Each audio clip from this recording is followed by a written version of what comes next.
On est reconnaissant encore envers vous pour cette invitation parce que c'est toujours une grande joie d'être avec vous ici pour partager ce moment dans la présence de Dieu.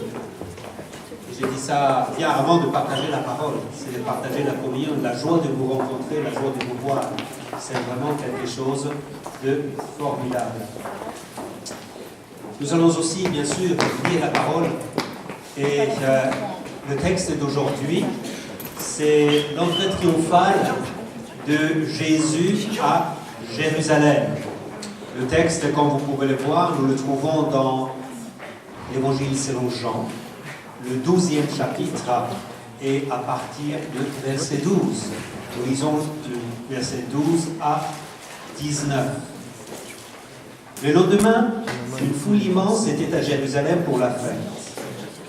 On apprit que Jésus était en chemin vers la ville. Alors les gens arrachèrent les rameaux aux palmiers et sortirent à sa rencontre en criant « Hosanna, bien béni soit celui qui vient vient de la part du Seigneur, vive le roi d'Israël. » Jésus trouva un ânon et s'assit dessus, selon cette parole de l'Écriture. « Sois sans crainte, communauté des Sion, car ton roi vient monter sur un ânon. » Sur le moment, ses disciples ne comprirent pas ce qui se passait. Mais quand Jésus fut entré dans sa gloire, ils se souvinrent que ces choses avaient été écrites à son sujet et qu'elles lui étaient arrivées. Tous ceux qui étaient avec Jésus, lorsqu'il avait appelé Lazare à sortir du tombeau et l'avait ressuscité d'entre les morts, témoignaient de ce qu'ils avaient vu. D'ailleurs, si les foules venaient si nombreux au-devant de lui, c'était aussi parce qu'ils avaient entendu parler du signe miraculeux qu'il avait accompli. Alors les pharisiens se dirent les uns aux autres, « Vous voyez, vous n'arrêtez à rien. Tout le monde le suit. Amen. » Eh bien, juste pour la petite curiosité, sans que cela soit vraiment d'une très grande importance, les théologiens discutent si l'entrée était un dimanche ou un lundi. Parce qu'apparemment, il y avait deux calendriers, un qu'on suivait à Jérusalem et l'autre qu'on suivait à Galilée. Et on ne sait pas très bien lequel l'évangéliste suit, mais en tout cas, si cela fut lundi que Jésus entre à Jérusalem, eh bien, c'est aussi le jour où l'agneau pascal était mis en réserve. Il entre à Jérusalem le jour où on faisait justement entrer les agneaux qui allaient être égorgés en souvenir du fait qu'Israël avait été libéré de l'esclavage, il y a de cela fort longtemps. Et nous savons que l'agneau était mis en réserve lundi et gardé jusqu'au vendredi. Et au moment où l'agneau pascal était égorgé au temple, Christ, Jésus, notre Seigneur et Sauveur, a été crucifié sur le mont Golgotha. L'agneau de Dieu qui ôte le péché du monde. C'est Jésus donc, il entre à Jérusalem et on appelle ça l'entrée triomphale. Mais n'est-ce pas quelque chose qui cloche dans l'image? Certes, les gens l'acclament. Certes, il y a une foule en liesse. Mais est-ce que c'était seulement parce que Jésus entre? Ou est-ce que ce n'était pas seulement d'abord parce qu'ils étaient tous venus à la fête, comme dit l'Écriture? Le lendemain, une immense foule était à Jérusalem pour la fête de Pâques, de fête de libération, cette fête de grande victoire. Et dans le fond, la fête de la naissance, non pas tout à fait du peuple d'Israël, mais le début de ce que le peuple pouvait entrer dans leur destin, dans le pays promis. Donc, il y avait déjà ce sentiment de fête, et là, Jésus arrive. Et là où il y a quelque chose qui cloche, c'est que normalement, l'entrée triomphale se fait soit sur un char tiré par au moins 4 chevaux, avec toute une traîne de gens qui viennent par la suite, ou d'au moins monter sur un étalon magnifique. Personne n'aurait imaginé faire un triomphe à l'époque sur non seulement un âne, mais sur un ânon, le petit d'une ânesse. Mais si Jésus fait les choses ainsi, c'est justement pour montrer quelque chose de significatif. Le peuple crie « Hosanna, béni soit celui qui vient au nom de l'Éternel ». Il ne renie pas la vérité et la réalité dans tout cela. Mais les gens avaient chacun leur opinion sur Jésus. Qui il était et comment il allait venir. Et ils avaient leur opinion sur le Messie, comment il devait être.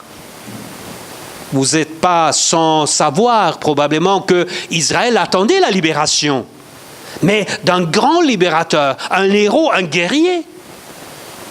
Et voilà qui arrive, un roi humblement assis sur le petit d'un ânon.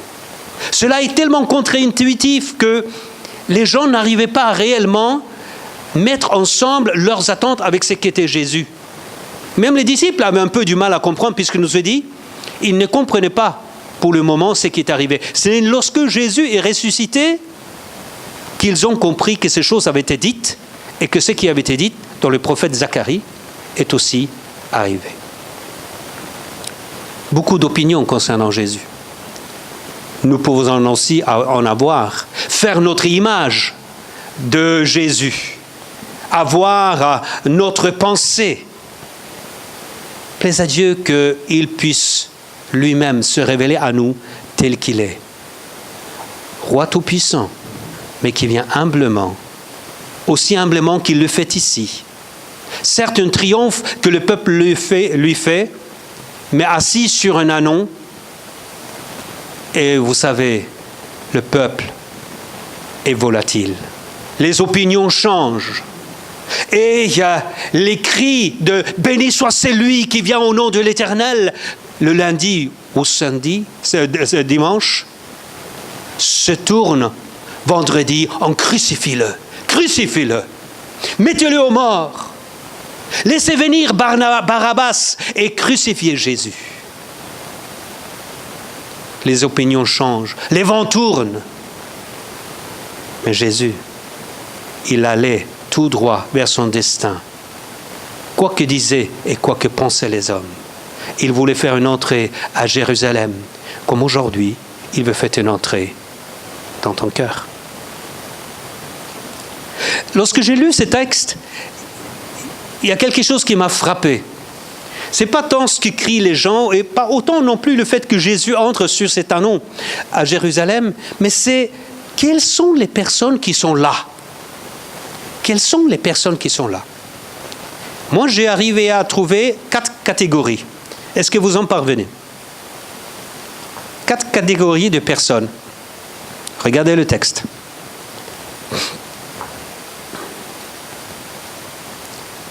Quatre catégories de personnes. Et c'est ça qui sera le centre de notre méditation aujourd'hui. Alors, la première catégorie, c'est quoi? Pardon? Oui, écris tous, hein. Écris tous. Je vais vous aider. Le premier, c'est les disciples, hein. D'accord? Sur le moment, les disciples. Ensuite, il y a la foule. Mais la foule, c'est grand. Dans la foule, il y a 4 catégories de personnes. Il y a les disciples. Et ensuite, verset 17. Tous ceux qui avaient vu Jésus ressusciter Lazare. OK? Troisième catégorie. Ceux qui avaient entendu parler par ceux qui ont vu ressusciter Lazare. Jésus ressusciter Lazare. Donc ceux qui avaient vu et qui accourent.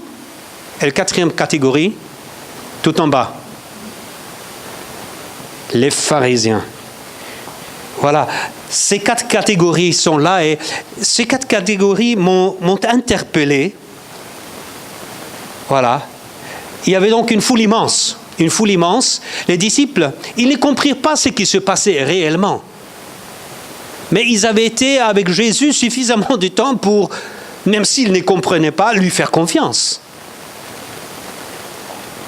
Tous ceux qui avaient été avec Jésus, qui ont vu le miracle extraordinaire.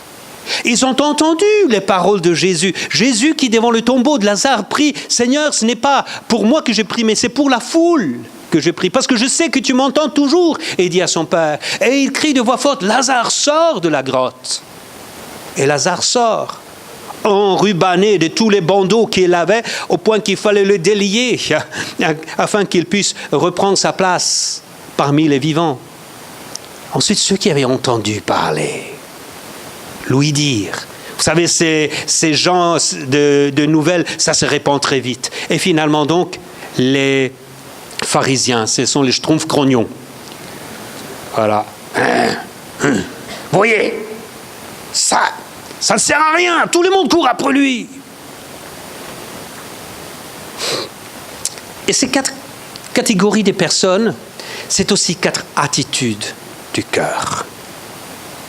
Et c'est là que je voudrais bien qu'on s'examine chacun son propre cœur par rapport à ce qui est en train d'arriver. Jésus qui va entrer, Jésus qui va être mis à part, Jésus qui va être mis à mort, Jésus qui vient pour le péché de ce monde, pour ton péché, pour mon péché, pour que par sa mort, il nous procure la vie. Que par sa mort, il paye le péché, le prix de mon péché afin de me donner la liberté. Donc d'abord, il y avait les disciples. C'était un groupe qui était acquis pour lui, mais n'arrivait pas toujours à tout comprendre. Ça, on le sait. Il est dit donc, mais lorsque Jésus fait entrer dans sa gloire, il se souvient que ces choses avaient été écrites à son sujet et qu'elles étaient arrivées. Les disciples, ce sont des gens qui ne sont pas des parvenus. Il n'y a pas de « ça y est ». C'est des gens qui marchent en avant à la suite de Jésus et qui sont prêts à apprendre, prêts à observer, prêts à recevoir, qui ont un cœur ouvert pour ce qui est le Seigneur, ce qui a le Seigneur, ce qu'il est, ce qu'il veut nous dire. Et qui savent pertinemment dans leur cœur qu'ils ne sont pas encore parvenus à l'état parfait, l'état de l'homme fait. Mais ils marchent en avant à sa suite parce qu'ils sont acquis pour sa cause, ils sont acquis pour sa personne. Et même s'ils ne comprennent pas, ils font confiance parce que la foi, c'est de faire confiance à Dieu malgré ce que l'on voit et ce que l'on entend, sachant que Dieu, il a toujours raison. Donc, ce groupe-là, c'est là où le Seigneur voudrait nous trouver chacun d'entre nous. Des hommes et des femmes qui sont acquis pour lui, qui lui fait confiance. Et qui même parfois, que ce que nous voyons, ce que nous sentons, ce que nous entendons, ce que nous vivons, est pas évident savoir qu'au-dessus de tout cela, il y a celui qui est entré à Jérusalem afin d'être crucifié, afin de me donner la vie. Et si je ne comprends rien d'autre, eh bien je comprends au moins cela. Il y a un vieux cantique qui dit « Je ne sais pas pourquoi, dans sa grâce, il m'a tant aimé. Mais je sais qu'en lui, j'ai la vie. » C'est vrai, il ne s'agit pas toujours de tout comprendre, mais c'est acquis pour lui. Seigneur, je te fais confiance. Ensuite, il y a ceux qui ont vu le miracle qui est arrivé à Béthanie, chez Marthe et Marie. Et Lazare, enfin pour l'instant, il était au tombeau. C'est une foule divisée. Parce que, aussi curieusement que cela puisse paraître, tous ceux qui ont vu ce qui est arrivé n'ont pas été convaincus. Ils n'ont pas été dans la joie, puisqu'il nous est dit, en voyant ce que Jésus avait fait, beaucoup de ceux qui étaient venus auprès de Marie crurent en lui, mais quelques-uns cependant, s'en allèrent trouver les pharisiens et rapportèrent ce que Jésus avait fait. Donc il y avait là une foule qui était divisée, une foule qui avait vu la même chose, qui avait vécu la même chose, qui étaient là au point qu'on ne pouvait pas dire que ce qui est arrivé ne serait pas arrivé parce qu'ils ont vu de leurs propres yeux. Ils ont pu toucher Lazare. Ils ont pu voir qu'on a enlevé cette pierre qui est devant la grotte et ils ont vu le bonhomme venu, sautant, pieds joints, je suppose, pour sortir. Donc c'était indéniable. Mais certains, dans leur cœur, nourrissaient quand même des doutes. Ils étaient divisés.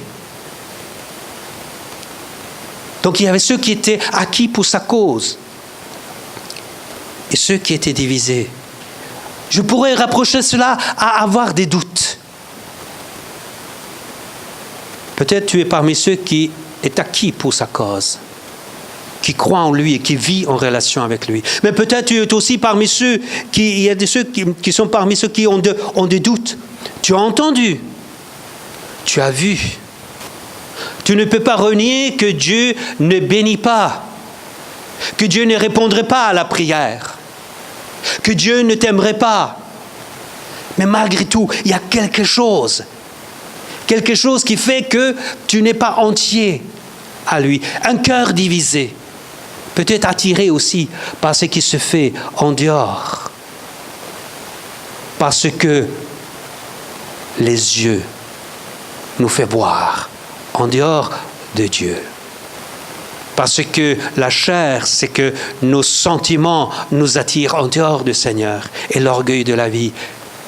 Je suis un jeune homme, une jeune fille, de toute façon, j'ai toute la vie devant moi. Moi, j'étais dans ce cas-là. Je dis, Dieu, c'est pour plus tard. Ce n'est pas que je ne croyais pas que Dieu n'existe.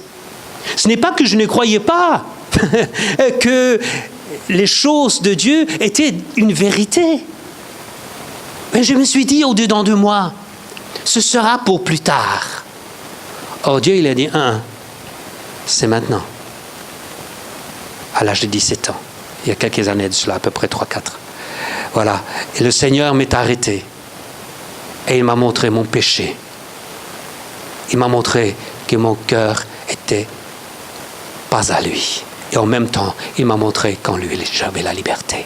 Mon cœur était divisé jusqu'à ce moment-là. Mais je suis devenu acquis pour sa cause, parce que lui, et c'est acquis à moi, à lui, par son sacrifice sur la croix. Où es-tu, mon ami? Est-ce que tu as un cœur divisé? Jésus, pourtant, il entre, il est au milieu de nous, comme il est entré à Jérusalem. Ensuite, il y a les curieux. La troisième catégorie. Oh, ils avaient entendu parler. Ah, vous avez entendu parler, vous savez ce qui est arrivé en Béthanie? Il y a un mort qui est sorti et cela se répand comme un feu de brousse. Et les gens viennent, non pas pour voir Jésus, non pas pour ce qu'il est lui, mais pour voir si peut-être il y arriverait quelques miracles. La parole de Dieu nous dit ceci dans 1 Corinthiens. Les Juifs cherchent les miracles, les Grecs la sagesse, mais nous prêchons Christ et Christ crucifié. Un scandale pour le Juif. Un scandale pour le Juif. Une honte pour les Grecs. Alors, ils ne sont pas venus pour Jésus. C'est comme lorsque, dans Jean 6, Jésus avait multiplié le pain. Le lendemain, ils sont venus parce qu'ils avaient trouvé en Jésus le méga boulanger. Vous savez, le pain à gogo, il n'y a rien à payer. Ils sont venus pour ce qu'il donnait, non pas pour lui. Et là, ils sont curieux. Peut-être qu'il y a encore un autre miracle qui va arriver. Mais tout ce qu'ils voient, c'est un gars qui est assis sur le petit de l'âne et qui tout humblement entre à Jérusalem pour le faire rappeler cette parole. Fille de Sion, n'aie pas peur, ton roi vient à toi, humblement assis sur le petit d'un ânon. Le Seigneur, il voudrait nous amener au même point qu'il est dit ici dans le livre de Job. Jusqu'à présent, j'avais seulement entendu parler de toi. Mais maintenant, mes yeux t'ont vu. Aussi, je me condamne, je regrette mon attitude en m'humiliant sur la poussière et sur le cendre. J'avais entendu parler. Tu sais, il faut que tu fasses une expérience avec Dieu, toi-même. Ce n'est pas parce que tu as entendu parler ou parce que dans ta famille on en parle. Tes yeux ont besoin de voir. Non pas un miracle, mais le miracle. Le salut qu'il nous a procuré par sa mort sur la croix. Le miracle de la vie éternelle. Le miracle de Dieu qui est venu des cieux jusqu'à la terre, afin que moi, toi, chacun d'entre nous, fils et filles des hommes, deviennent fils et filles de Dieu, et que notre destinée ne soit pas la terre, mais le ciel. Oui, tu es peut-être curieux. Et la curiosité, ce n'est pas un vilain défaut, comme on a tendance à le dire. Le vilain défaut, c'est de plonger son nez dans ce que l'on ne regarde pas.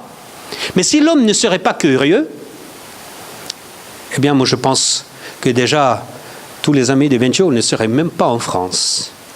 Parce que c'est la curiosité, c'est le goût de l'aventure, c'est le désir de découvrir, de voir autre chose qui nous pousse à aller, pousse à découvrir, pousse à faire de la science.